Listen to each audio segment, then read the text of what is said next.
अस्सलाम वालेकुम दोस्तों, मैं हूं जवाद बशीर और आप देख रहे हैं जवाद की दुनिया। हमारी लाइफ में दो तरह के लोग होते हैं। लेट्स सपोज कि अगर कोई फॉरेन कंट्री में रहता है तो हम उससे जब कहते हैं कि आप हमारी हेल्प करें, हम भी बाहर आना चाहते हैं व्हाट्सएवर, तो हमें ये सीधा और सूखा जवाब ये मिलता है कि यहाँ के हालात अच्छे नहीं है, आप वहीं पर रहें, वहाँ पे बेटर फ्यूचर है, वहाँ पे ट्राई करें, कोई चीज़ जॉब मिल जाएगी। तो कहने का मतलब है कि आपको इस किस्म के जो मिले जुले जवाब सुनने को मिलते हैं। ये तो हो गया तस्वीर का एक रुख। अगर हम तस्वीर के दूसरे रुख की बात करें, अगर रियलिटी की बात करें कि क्या आपको वाकई यूके आना चाहिए या नहीं, तो मैंने सोचा क्यों ना इस पे वर्कआउट किया जाए, इस क्वेश्चन को थोड़ा झंझोड़ा जाए, इस पे रिसर्च की जाए कि क्या आपको वाकई यूके आना चाहिए या नहीं। मजीद आगे बढ़ने से पहले अगर आपने अभी तक चैनल सब्सक्राइब नहीं किया तो जल्दी से चैनल को सब्सक्राइब कर लें, क्योंकि यूके के हवाले से ऐसी इन्फॉर्मेटिव वीडियोस मैं इस चैनल पे शेयर करता रहता हूँ। तो चलते हैं आज की वीडियो की तरफ और देखते हैं कि वो कौन से ऐसे फैक्ट्स हैं जिनकी बेस पे आप डिसाइड कर पाएंगे कि आपको यूके आना चाहिए या नहीं।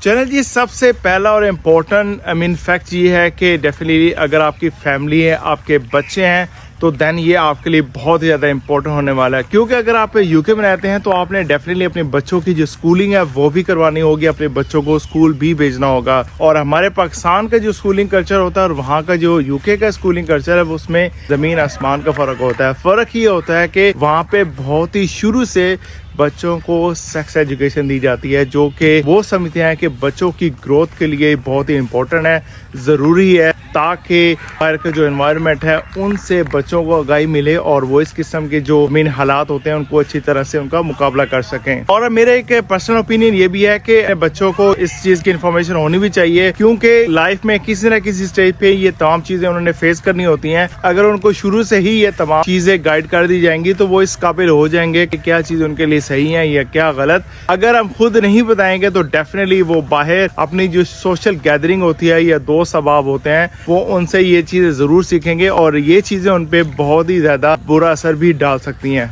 और बीइंग अ पेरेंट्स हमें ये चीजें किसी न किसी तरीके से अपने बच्चों के शौर में लानी चाहिए, ताकि कोई एक्सटर्नल फैक्टर उन पे हावी होना चाहिए, उनको पता हो कि हमारे लिए क्या सही है या क्या गलत, ताकि वो इन तमाम चीज़ों को अच्छी तरह से फेस भी कर सकें। ये चीज़ें मैं कुछ दबे लफ्ज़ों में आपको समझाना चाह रहा हूँ। आई होप कि मेरा पॉइंट क्लियर हो गया होगा कि मैं कहना क्या चाह रहा हूँ। और हर कंट्री का अपना एक कल्चर होता है, अपनी वैल्यूज़ होती हैं, तो डेफिनेटली ये भी एक इनके कल्चर का हिस्सा है। अगर आप यूके मूव होने का प्लान कर रहे हैं तो ये चीज़ भी आप माइंड में ज़रूर रखिएगा। अगर आप अपने बच्चों की स्कूलिंग करवाएंगे तो आपको इस हवाले से भी थोड़ा कॉन्शियस होना पड़ेगा कि किस स्कूल में करवाना चाहिए या नहीं। आप ये चीज़ें माइंड में ज़रूर रखिएगा कि आपके बच्चों को ये भी तालीम दी जा सकती है। जी, दूसरा बड़ा फैक्टर ये आ जाता है कि यहाँ का जो मेडिकल सिस्टम है वो बहुत ज़्यादा डिफरेंट है हमारे होम कंट्री से। खुदा ना सा अगर आपको अपनी होम कंट्री में कोई प्रॉब्लम होती है तो आपके पास काफ़ी ज़्यादा ऑप्शन आ जाती हैं। कहने का मतलब है कि डॉक्टर्स आपको हर मोहल्ले गली में मिल जाएंगे, जहाँ पे आप अपनी जो प्रॉब्लम है उनका आपको सोल्यूशन किसी न किसी तरीके से मिल जाता है। लेकिन यहाँ यूके में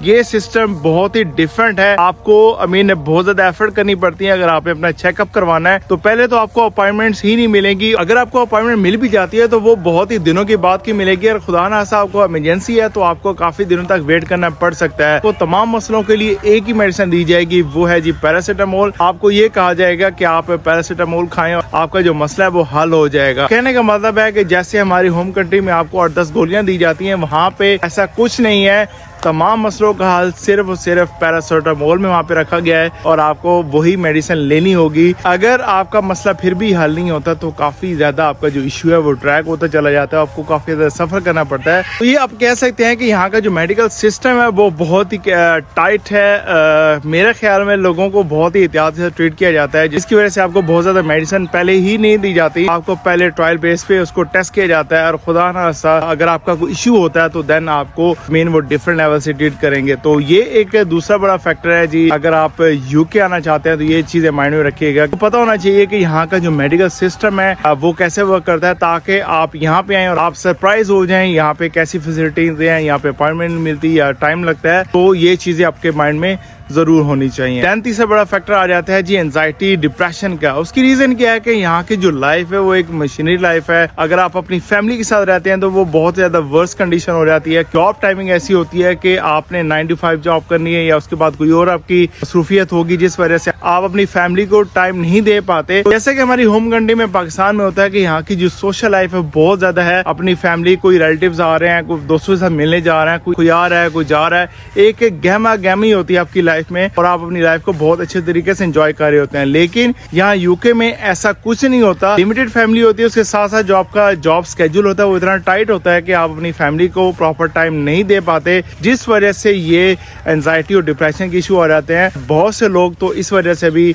यूके जाने से कतराते हैं, अगर आप जाते हैं तो फौरन वापस आ जाते हैं। तो अगर आप यूके आने का प्लान कर रहे हैं, आप इस चीज का भी जरूर ख्याल रखें कि यहाँ पे ये इश्यूज भी हो सकते हैं। लास्ट में आ जाता है सिक्योरिटी, जो कि बहुत ही इंपॉर्टेंट है किसी भी फैमिली के लिए, किसी भी पर्सनल के लिए। आप किसी भी कंट्री में जाते हैं या कहीं पे जाते हैं तो ये आपकी चीजें माइंड में जरूर होती हैं कि वहाँ पे हम जाएंगे तो हमारे साथ किस तरीके से ट्रीट किया जाएगा या कैसे बर्ताव होगा, आसपास लोग कैसे होंगे। अगर मैं उस एरिया की बात करूँ जहाँ पे मैं खुद रहता हूँ तो वहाँ पे ये थोड़े बहुत मामला चलते रहते हैं। मोबाइल स्नैचिंग वाले इश्यूज या छोटे मोटे जो चीजें होती हैं वो चलती रहती हैं। तो कहने का मतलब है कि ये जो मामलात हैं वो वहाँ पे जरूर हैं। अगर आप यूके आने का प्लान कर रहे हैं तो ये चीजें भी अपने माइंड में जरूर रखिएगा। तो आपने नोट किया होगा कि कुछ टॉपिक्स को मैंने इतना ज्यादा ड्रैग नहीं किया और आप उसकी रीजन जान सकते हैं कि मैंने उन टॉपिक को ज्यादा ओपनली डिस्कस नहीं किया। तो आई होप कि मेरा जो पॉइंट होगा वो आपको क्लियर हो गया होगा। तो दोस्तों ये थे कुछ इन्फॉर्मेशनल वीडियोस यूके के हवाले से। अगर आपके माइंड में फिर भी कोई क्वेश्चन हो तो आप मुझे वीडियो कमेंट से पूछ सकते हैं। ये इन्फॉर्मेशनल वीडियो अपने दोस्तों, अपनी फैमिली के साथ जरूर शेयर कीजिएगा ताकि अगर उनके माइंड में भी यूके के हवाले से कोई डाउट्स हो वो क्लियर हो जाए। तो मिलते हैं नई वीडियो के साथ।